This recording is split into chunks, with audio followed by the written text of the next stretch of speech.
In this video, we will see how to enable dark mode to YouTube on your Android phone. Before that, please subscribe to my channel and click the bell icon to get updates when new content is added.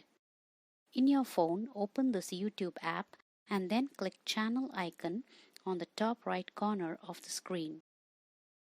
Next, click Settings tab on the screen and in the next screen, click General tab. In the General screen, you can see Dark Theme.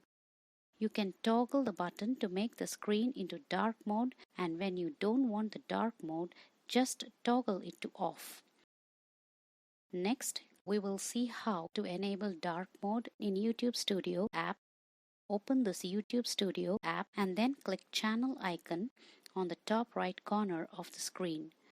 Next, click Settings tab on the screen and in the next screen, click Dark Theme. You can toggle the button to make the screen into dark mode, and when you don't want the dark mode, just toggle it to off.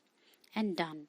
With this, we come to the end of the tutorial video. Please like, comment and share the video if it was helpful, and also subscribe to my channel to get updates when new content is added.